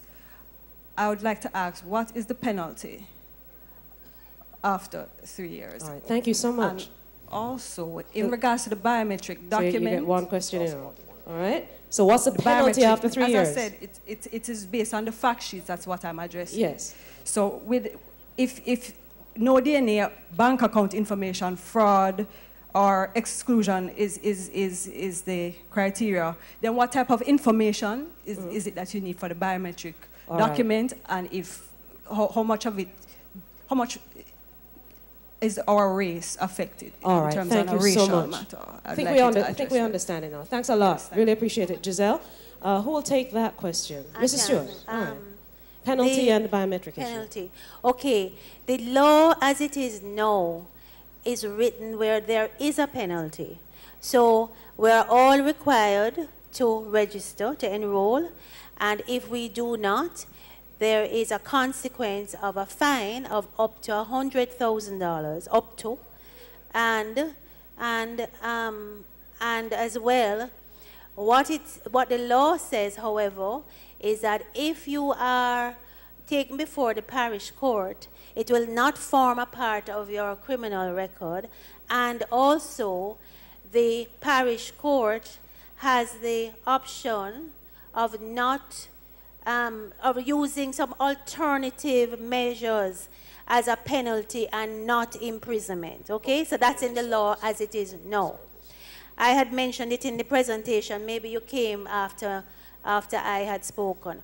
However, how the 3-year comes in is that because we know it's a process and it is going to take some time to have everyone enrolled, it would be certainly unfair to enact that section of the law from day one, because we're not going to be able to enroll everyone in the first day. So it would be certainly unfair for us to have that consequence to somebody who has not yet enrolled. So we anticipate that we would be in a position to enroll most of the population within 3 years. And if, in fact, it's going to be a situation where we'll do an assessment if people have had the opportunity, because that's the key. If you have had the opportunity to enroll, and if we have reached that tipping point, then that section, the consequential section, would then be enacted and there will be a consequence if you do not enroll. Am I clear? All right, thank you, Mrs. Stewart. All right, so I've been taking a lot of questions from this side, neglecting people from this side. So let me acknowledge the man in blue. Is there a microphone close to you, sir? All right, just wait on it. If you could stand for me as soon as... Stand for me. Just stand. Yes, you're who are pointing. Okay. Yes. Thank you. Yes, sir. All right, good night. My name is Aidan Charlton. Good evening, Aidan. I am from Portmore, St. Catherine. All right. And what I want to share is that I've read the bill in its entirety. And one thing I realize is that, and I ask myself the question, is that, is Jamaica positioned in a way to compete or to keep up to date in terms of international IT standards? And in addition to that, with regards to who will have access to the database, and there's a high probability of persons wanting to try to manipulate the system. And you mentioned about centralizing identification. Is it that when they receive access to that one number, they have every other access? So in terms of risk, those risks, in terms of having access to my bank account, health-related issues, is it that one number will give them that access? And one thing, Naomi, let me just be concise. Aidan. So you've asked that one question. Hold on. No, you've asked that one question. That one like question pertains to gatekeepers. How will we ensure that the system is fully protected? Yeah, we had a rule earlier, one question per person, given the number of people who need to ask questions. We asked about questions. Would persons on the panel be able to take that question then? All right, let me hear it. But again, we have very succinct questioning. Yeah, let me just be concise. Please. So, in addition to my previous question, what I'd like to comment on is that what I'm seeing now in Jamaica, in our government system, is that we are implementing rather than improving the current structure that we have. What about the Passport Immigration and Citizenship Agency? I believe if we require that information that is required in the NIDS, why is it that we don't require that information in the passport? Right. Why implement a new ID system? And also, Aidan, what I would like to... All right, stop. Hold on, stop. Allow me to repeat what I said. If we could only please keep our questions very succinct, I think everybody will get, at least many people get a chance to ask a question. Aidan, I think you asked 3 in 1. So I'm going to ask our panel to respond to you. And I think the gravamen of your questions really have to do with the gatekeeping. How can we ensure the security and integrity of it? Am I correct, sir? Yes? Partially. All right. Sir. All right. Let me just quickly comment on that. And I'm glad you didn't raise that point. The point that he raised about PICA, passport, immigration, citizens. As a matter of fact, when I spoke about earlier about ICT infrastructure, I specifically said that it's not limited to just NIDS. So some of this, part of this project is going to be improving the infrastructure, which in fact, the passport and immigration is actually going to benefit from that, because they're actually projects now in progress right now, which is actually looking at upgrading their particular infrastructure. I am also aware of, which I may not be at liberty to speak here, that very soon that they will actually be rolling out some online services very soon. So that is actually being addressed as part of one major ICT transformation project. As far as the gatekeepers, you mentioned about the gatekeepers, if Jamaica is ready. Mr. Vernon spoke about it earlier, that we indeed, and I know we don't talk a lot about it in terms of what are the resources that we actually have in the country and the talent that we have here. We actually have quite advanced IT resources, and we can provide those services here. And we also have access to international consultants, etc. As part of this NIDS project, we've been consulting with a number of different countries, Estonia, South Korea, which I myself have been personally in touch with all of these quote-unquote gatekeepers of similar systems worldwide. So we actually have access to to the technology, who have access to knowledge, and that is what we will be bringing towards this particular project to ensure. And the point is that we're not the first. And whatever experiences have been garnered out there, we are going to be able to benefit from those in terms of the implementation of this particular project. Yeah, I want to comment on the Quickly, international standards. May I inform the panel, we are running out of time as well, so you could be quick too. Yes, but I just quickly want to mention, because the point the young man raised about international standards is very, very important. When you look across GOJ, including the government of Jamaica data center, there are a lot of things that we need to improve and upgrade in order to meet those international standards, such as ISO, and all of those are a part of this. You asked also about if you have this centralized database, if persons are going to have access to all of your information. Remember that the National Identification System, it is like a hub for your identity verification. So when you talk about the Ministry of Health, the Ministry of Health will be storing your health information. The Ministry of Education will be storing education information. Ministry of National Security will be storing national security information, and so on. PICA will be storing a different set of information. But this hub, you must come to this hub to verify your identity before you are placed in these databases. Because the purpose of this is to make sure that the persons who are placed in those databases, that they are indeed unique, and to provide a service. Right now, the government of Jamaica is offering services for what I call matching and not necessarily identity verification. So when you go to a bank to take out a loan, the bank asks you for your TRN and maybe your driver's license.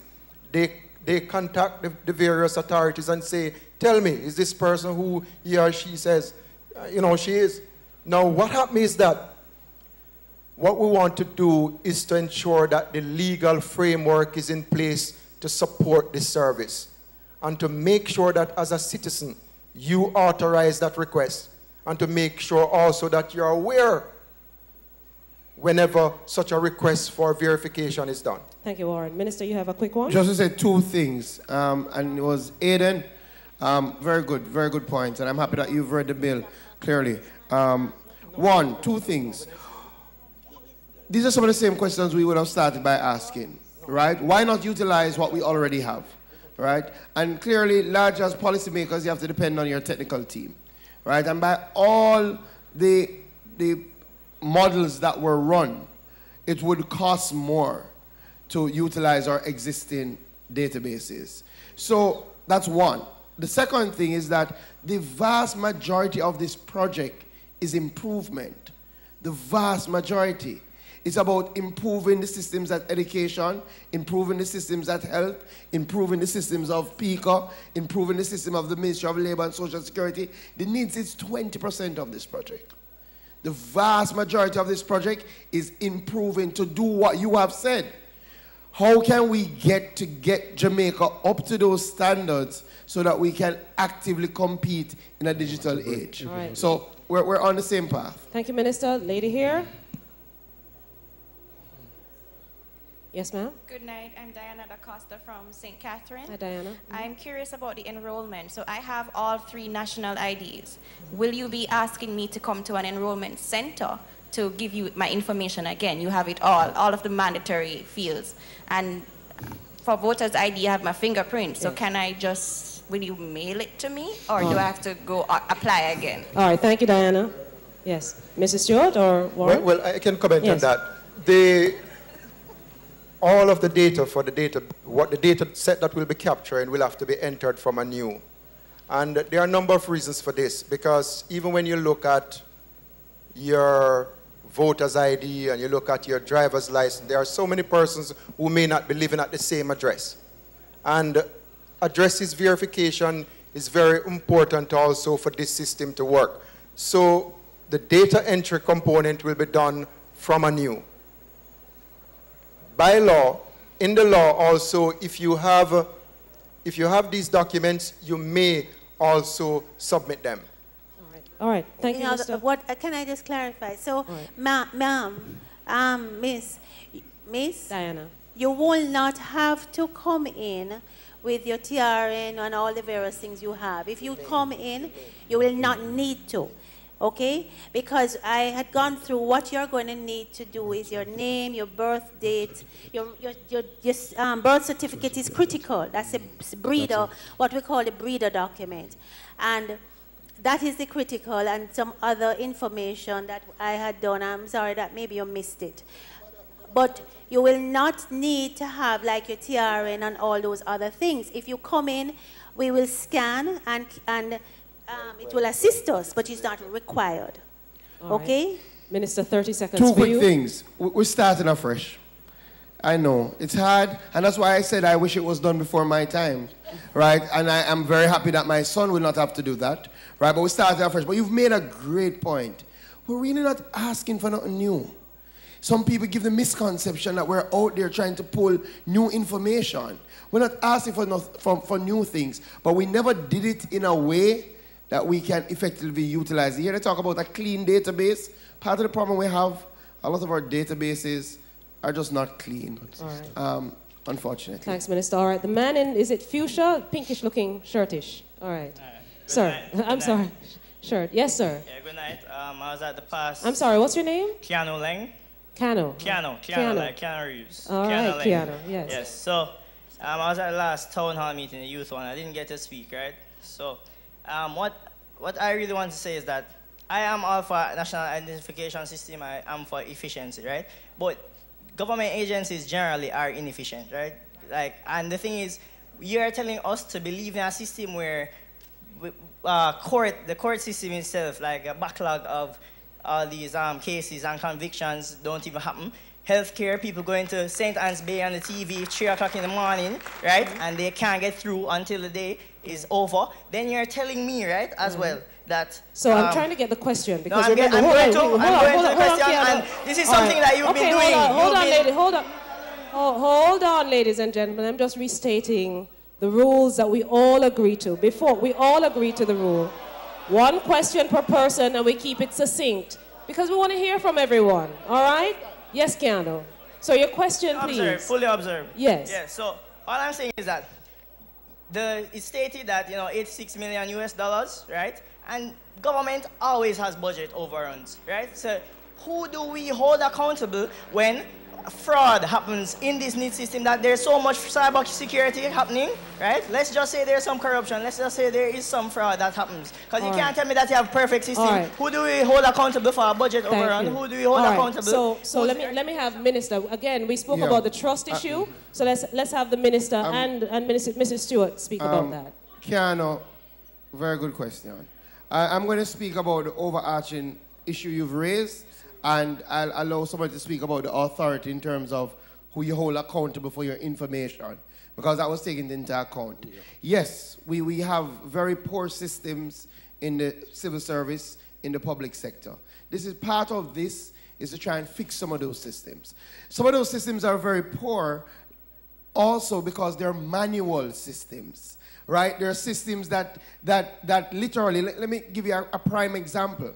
In the CDA, the Child Development Agency, which falls under me, literally, when a report came in of a child being abused, we completed a paper file by the OCR. That paper file was then put together with other paper files and transported to the office of the CDA, and then that file was logged, copied, and then transported to the caseworker, and that caseworker will have a copy of the file. Now, you can see the inefficiencies in that system. We put in a software, right, that now you get a report, you type it in, automatically everybody who needs it has that report. If we could do that in the court system, largely our court system is still, especially in the parish courts, still paper-based, right? Everything you do is almost manual. In the healthcare system, I can use Black River Hospital that I'm familiar with. Black River Hospital used to have a tremendous issue with people coming to accident of emergency, bed space, and we still have it, but they implemented a patient management system, right? That would now track somebody, would now monitor the time, that they can now see how long somebody has been waiting, and that has made a tremendous impact. especially with reorganizing the space. I say all of that to say some of the issues we have, this is what we need to fix. Budget overruns, we have not had a budget overrun for the past 4 years. So this is not political, across both administrations. For the past 4 years, in fact, for the past 4 years, we've had a budget surplus. We've generated a surplus of 7%. In fact, last year, we generated more than 7%. I'm not saying we're perfect. I'm saying we still have a very far way to go, but we're moving in the right direction. And this is one of the things that will help us move in that direction. So no matter what I say, it can't convince you. Action will convince you. Action. So when you see the budget this year, look again. The budget this year will be running another surplus this year. And then you can talk about the authority. And I know we're running out of time. We've been at this for about more than 2 hours now. So just a few more minutes and a few more questions. So Mr. Vernon, really 30 seconds. Okay. Very, very good questions.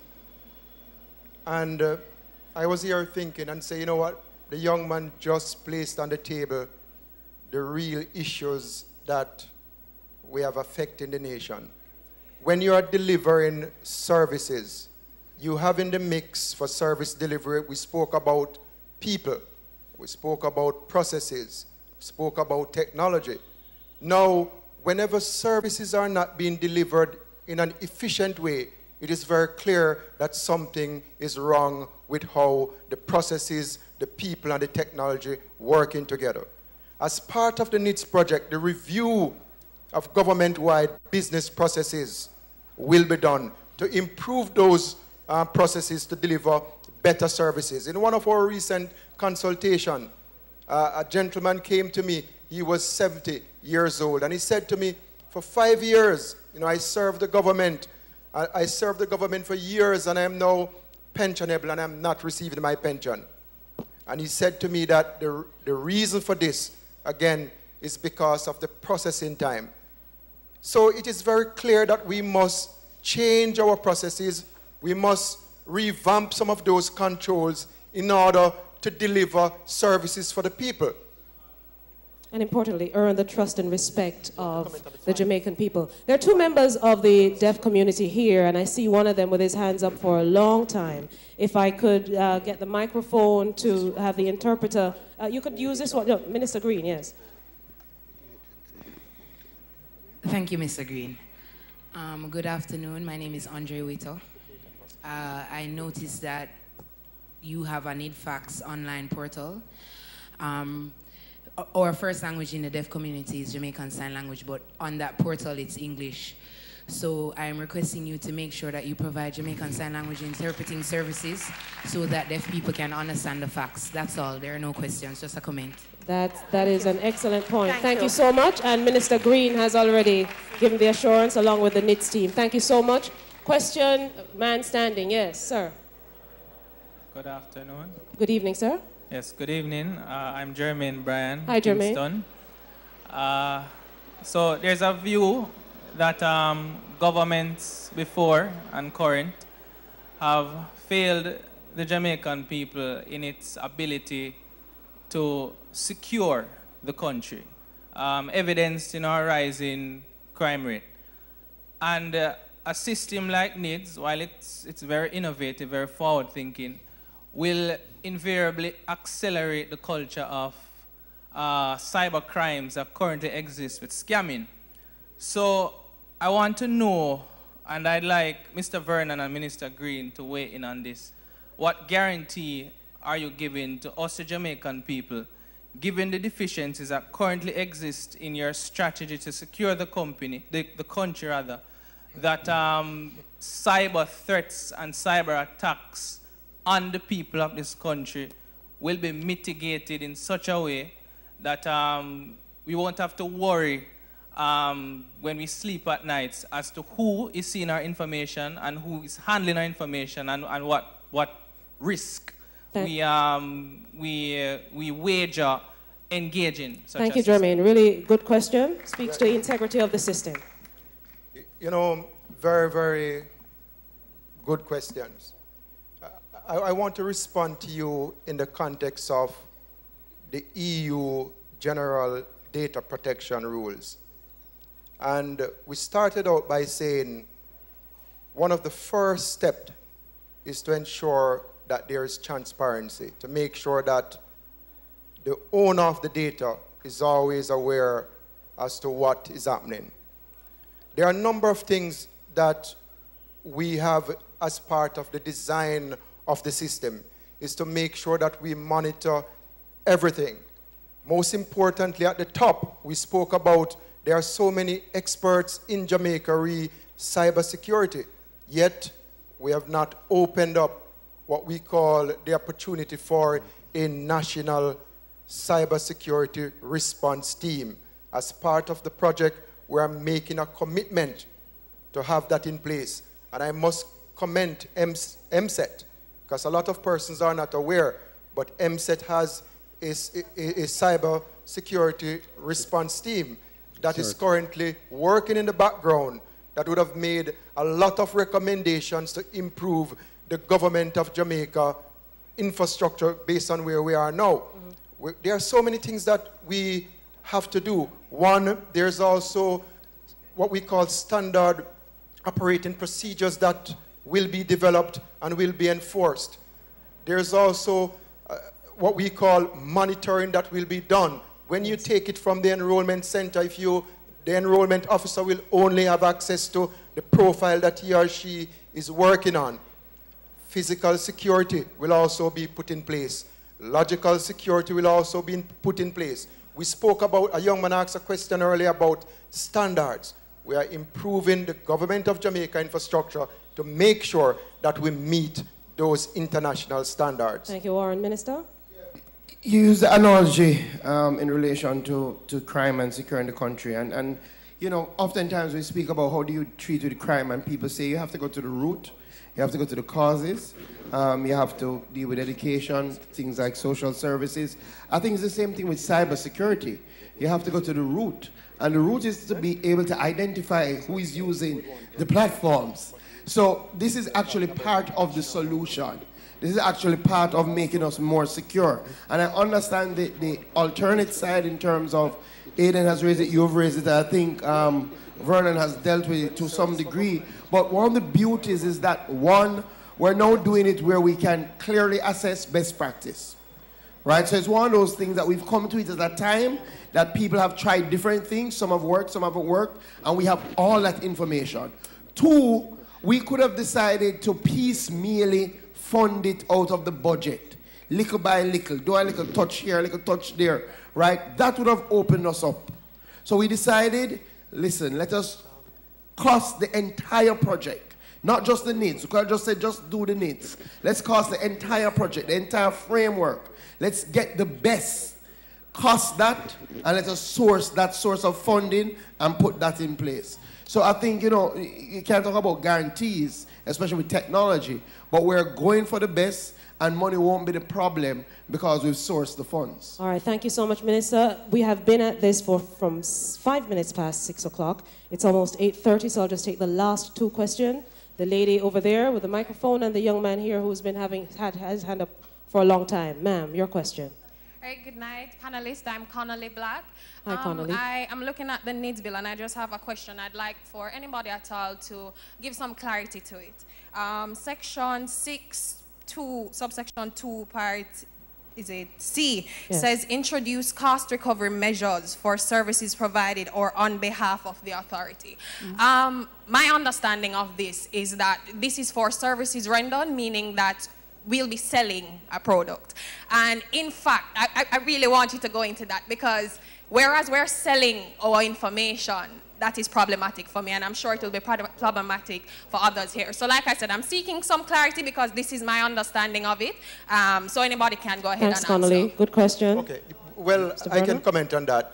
To sustain the national identification system, and currently, let us use some background information. Presently, driver's license, TRN, if you go into a bank to conduct business, they are going to contact those authorities for them to verify your information. But they can't do it unless you approve it. So when right now there's a cost to companies for them to do that verification. So that is why when you take out a loan, there's a cost to process the loan. So what will happen is that you move into a bank, request a loan, you have to give the bank the go-ahead to request a verification. All they will get back is a match or a mismatch. The bank will not get the opportunity to browse the database. All we are doing is to confirm that the data that you are providing, what is on the face of the card, is in fact what it's supposed to be. That's all we are doing. Yes, so importantly, it's nothing new, right? It's nothing new. It's something that's done with the TRN now. It's nothing new, right? So rest assured that we're not introducing a new cost mechanism to the people. Definitely not, right? And 90% of those charges are, the banks know, they write it into the cost. All right, thank you. Mrs. Naomi, Stewart? can I just mention something? Because 15 it's seconds. important that we understand that when, for a business, using the bank as an example, the bank cannot ask Nero to verify who you are unless you authorize them to do so. Nobody can just go into the database. First of all, there's no browsing. I think there's somebody, I can't remember one of the questions. Nobody is going to be able to just browse your database and see all the information that is there. What it is identity. And therefore, they're going to have to get your permission. That's the first thing. And it is a match or mismatch. In other words, I give them a card, I give them my number, I give them authority to contact Nero. Nero comes back with saying that, yes, that is Jacqueline Lynch Stewart, or it's not Jacqueline Lynch Stewart. So there's no browsing. And one of the things that we'll be putting in is that entities that are going to contact Nero to be able to get that information have to be authorized. So we will have a system where companies will become authorized entities to be able to access that match or mismatch. And the last thing I want to just mention quickly, the law is now in place. Now we're going to go into the regulation stage. And one of the commitments that we've made is that we're going to be making it very open. As we prepare the regulations, we're going to be putting it up on the website and making sure that people are aware, because that is really the operationalize the bill, the law. And that is where the nitty-gritty is. And those of you who are interested, please follow it and give us your feedback, because we really want to ensure, Prime Minister has said to us, that we really must try as best as possible to make this the most transparent project ever. That is his goal. That's what he has told the project team. And we intend to do that. Thank you, Mr. Stewart. Our final question from this side, the young man here, sir. Yes. Good night. Good night, sir. My name is Odini Sibley. Hi, Odini. But I'm here to warn you. This is a technology thing, and you must use every technology student or technology person that you have to make that sure, because there is no level of technology worldwide and locally that have never been hacked. Agreed. And another thing. Agreed. So remember now, one questioner, you're the last one. Well, no, this is not a question. This is a warning. Yes. The penalties, you said if you don't have a penalty up to 300,000. I see that 100,000. I see that as a corruption. I'm telling you why. Me not have my ID with me now, but the police officer catch me. So where your ID there? Me not have with you. At 100,000 forgetting, but guess what? Give me 25,000. You go on. All right, Scrap. All right. Allow them to respond to that. So the penalty phase, and of course the issue of having students also being able to deal with the integrity of it. Yes. I will respond to. I agree with sir. Sir, I agree with you in terms of one of the things that the technical persons within the project have said, and repeatedly so, is that we will not only be trying to ensure that we secure everyone's data, but you be using what is called ethical hackers. And that is people who are literally paid by you to try and penetrate. And in fact, that is what happened in Estonia the other day.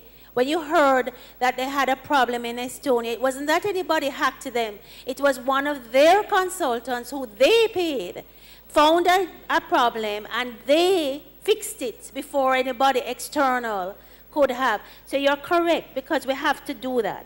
The second thing is, in terms of the policy, in terms of the penalties, etc., the most I can say to you at this point is that we're taking notes of all the comments, and that comment will be noted and put back to the policymakers, because that is really outside of our, we're the technicians, Yes. we implement. All right, thank you so much, Mrs. Stewart. May I then ask all members of the team? Mrs. Stewart has given her final comment, then Warren, yourself, Maurice, and Minister will give his final comment.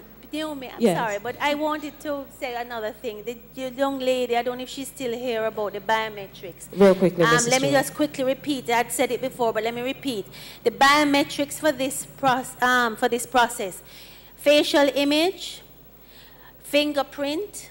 If you cannot give your fingerprint, then the iris scan. So it's not both; it's one or the other.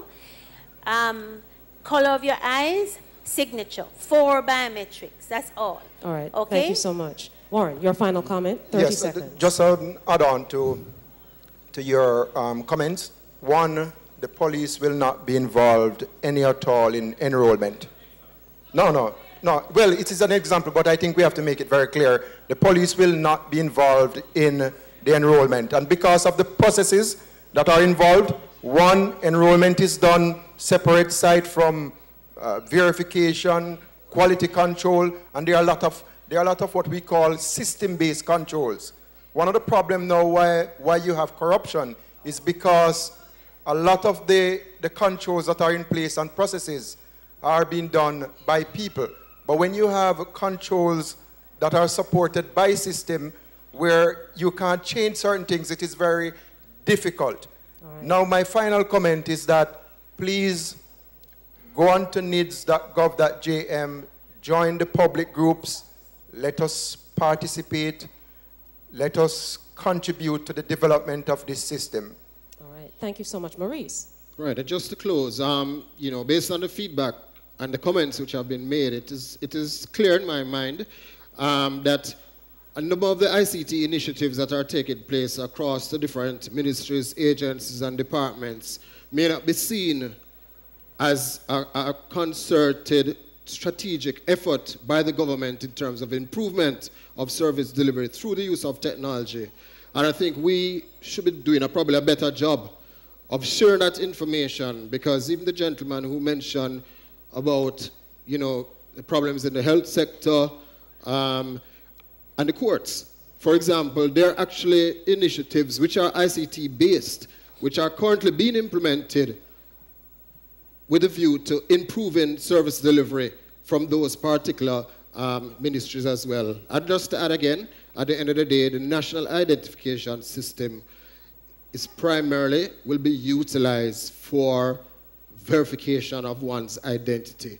The system and the database itself is not going to be a database which is going to hold all your personal information, all your banking information, all your health information. That is just not the case. It is really a separate database which is for your verification of your identification. So all these other systems which currently exist, they will continue to exist. But now, the owners and custodian of this information can now be rest assured that the person who they have in their system is actually, in fact, that person, because they would have been verified by NIDS. Thank you, Maurice. Minister? Firstly, I think we've had some very, very good questions. And I think the sharing of information has gone extremely well. From a policy perspective, clearly we had some considerations, to my friend, and we want to see how close to getting all our people registered. That is the reality. That's what it came down to, and that's part of the policy consideration, right? you have highlighted a bigger problem. It's not a NIDS problem, right? It's a problem about corruption in our society, right? It's a problem that has held us back for a very long time, and we have to work very hard to root out corrupt individuals on both sides, those who would ask for the bribe and those who would give it, because you have to have an ecosystem to facilitate corruption. Part of that ecosystem is because sometimes a man will say, boy, you know, to go to the court to pay the ticket, going to take so long. If him get the court in St. Anne and he's from St. Elizabeth, he has to go back to St. Anne. So if the police said to him, bossy, you know, do a thing, then unfortunately that's what happens. And part of the reality is that our bureaucracy drives corruption and makes it easy for corruption because it's hard to track people when you're using paper, right? So this will help, but we have to do more work to root out corruption. The final thing is where I started my presentation. This bill has come from a good place. It's from a place to try and make life easier. A lot of the rumors, we're not trying to take away your services. Absolutely not. We're not trying to make it harder for you to get benefits. Absolutely not. We're actually trying to make you not have to leave your home to get a benefit. So it is to make life easier. We know there's work to be done in terms of getting the information out there. We're happy that you have come. We hope that you've learned something and that you may still have concerns. We're not closing. You know, you can send us your submissions. You can write to us. You can share your concerns. We have a good team. They will respond. But as I said, let us work together to see how we can move Jamaica forward. Thank you, Minister. Thank you, Minister Green. Really appreciate it. Thank you to Mrs. Jacqueline Stewart, the Chief Technical Director in the Office of the Prime Minister, Maurice Barnes. He is the CEO of eGov, and of course, Warren Vernon, the Project Director for NIDS. It's a start of a conversation. We started the conversation before, but we want to hear from you more and more. We'll have more of this kind of engagement. You can be trusted. We can be trusted to tell you that we definitely will have that. Some of you I know still have questions. The panel will still be here. You can also ask them those questions as well. Thank you so much for coming, and if you haven't heard this before, happy holidays, everybody. Minister.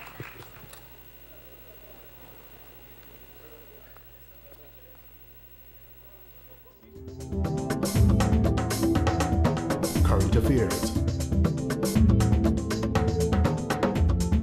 business, sports,